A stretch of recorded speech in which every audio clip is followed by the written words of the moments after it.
Hello everyone, welcome to career information. तो हाल ही में ऑयल इंडिया लिमिटेड के लिए कुछ वैकेंसीज निकली है। ये वैकेंसीज जो है वो वर्क पर्सन्स पोस्ट के लिए निकली है। बहुत सारी वैकेंसीज है, पे स्केल भी बहुत अच्छा है।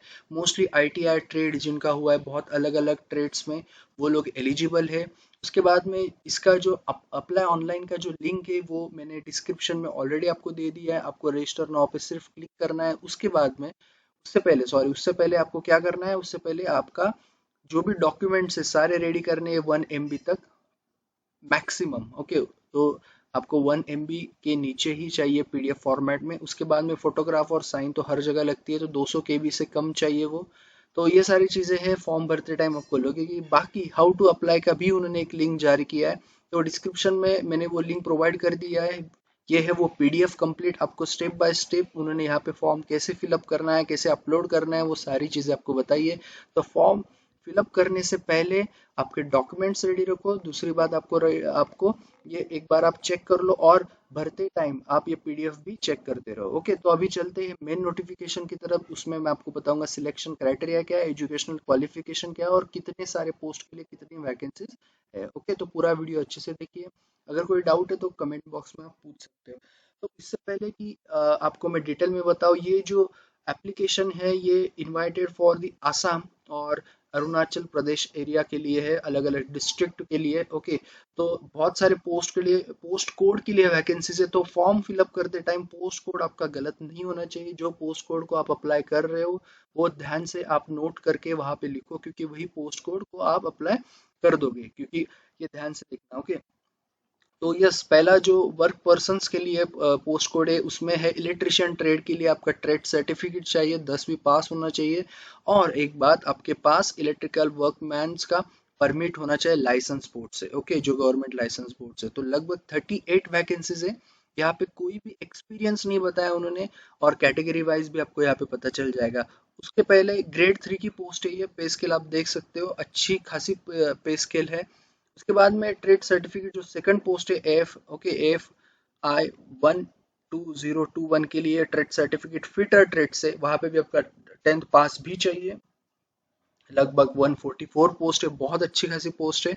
तो अपने कैटेगरी के हिसाब से आप अप्लाई कर सकते हैं। उसके बाद में मैकेनिक मोटर व्हीकल ट्रेड में अगर आपका हुआ है गवर्नमेंट रिकॉग्नाइज इंस्टीट्यूट से और आप 10वीं पास हो तो आप अप्लाई कर सकते हो, 42 वैकेंसी। बाद में मशीनिस्ट ट्रेड से है तो 13। उसके बाद में है mechanical diesel trade 97, electronics mechanic trade 40। उसके बाद में है ट्रेड सर्टिफिकेट जो AOB12021 की जो पोस्ट है, यहाँ पे आपका trade certificate in the relevant course of 2 years duration from the recognize institute and must have pass the 10th। और उसके बाद ये पोस्ट के लिए आपको चाहिए valid and current second class boiler attendant certificate government authority के पास से। 8 वैकेंसी है। उसके बाद में जो नेक्स्ट पोस्ट कोड के लिए जो पोस्ट यस क्वालिफिकेशन है, सॉरी, वो है टर्नर ट्रेड के लिए ट्रेड सर्टिफिकेट 4 वैकेंसी है। बाद में ड्रॉट्समैन के लिए सिविल ट्रेड में जो 8 वैकेंसी, इंस्ट्रूमेंट मैकेनिक 81 वैकेंसीज है। इसका भी मैंने एक वीडियो फिलहाल एक हाल ही में पोस्ट किया था। ओके, वो जाके चेक कर सकते हो, वो तो परमानेंट पोस्ट के लिए था, वो आप जाके चेक कर सकते हो चैनल पे। उसके बाद में नेक्स्ट जो ATO12021 के लिए वैकेंसी है वो है 10+2 with physics PCM category. Okay, आपका होना चाहिए PCM से, और as the main subject from the government recognize board 44 vacancy. उसके बाद में सर्वेयर ट्रेड के लिए 5 वैकेंसी, वेल्डर ट्रेड के लिए 6, और IT एंड ESM बाकी IT ट्रेड के लिए 5 वैकेंसी। तो लगभग सारे ट्रेड्स के लिए यहाँ पे बहुत अच्छी खासी वैकेंसीज है, और बहुत अच्छा पे स्केल भी है। उसके बाद में अभी जहाँ जहाँ आपको कैटेगरी के हिसाब से आप अप्लाई कर रहे हो, OBC के लिए +3 है, और 5 साल का आपको SC ST का जो भी रिलैक्सेशन है वो मिलेगा। ओके, तो यस, 18 से 30, 18 से 35, 18 से 33, मतलब जो OBC के लिए। Okay, as per the relaxation. उसके बाद में सिलेक्शन मेथोडोलॉजी क्या है, सिंपल है। आपका कोई भी इंटरव्यू नहीं होने वाला है, आपको सिर्फ देना है CBT। उसके भी क्वालिफाइंग परसेंटेज आपको मैं बता देता हूँ, उसका पैटर्न भी बता देता हूँ। तो आपका पूरा डिपेंड होगा CBT पे।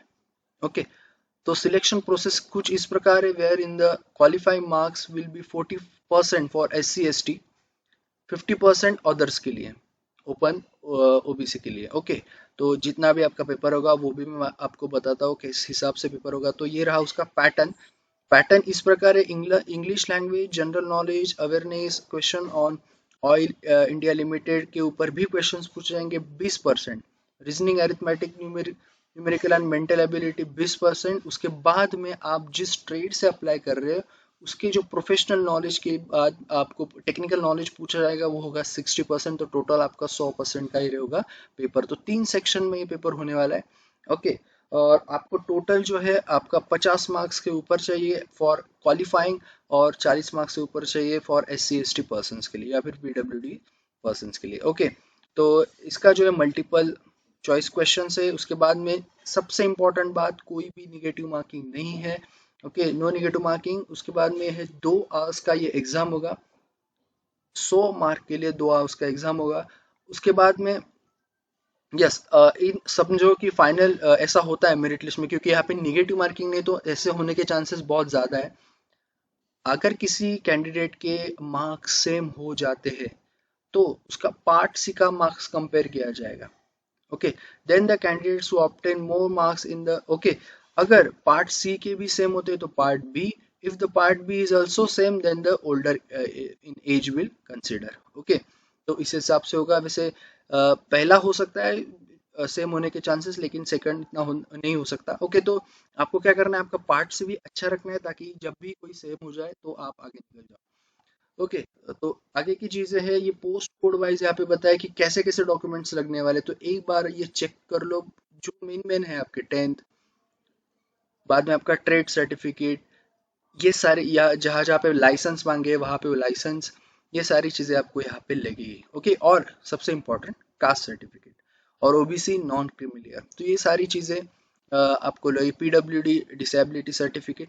ओके, तो ये इंपॉर्टेंट चीजें आपको यहाँ पे लगेगी।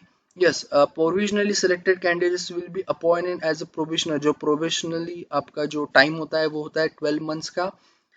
सक्सेसफुल कंप्लीशन जब आपका हो जाएगा प्रोबेशनरी पीरियड का, तो probationer will be consider for confirmation subject to satisfactory performance during the probationary period. तो सबसे इंपॉर्टेंट चीज ये है कि अगर आप 12 मंथ का आप अच्छे से सक्सेसफुली बहुत अच्छा परफॉर्म करके कंप्लीट करते हो तो आपके परमानेंट होने के चांसेस ज़्यादा है।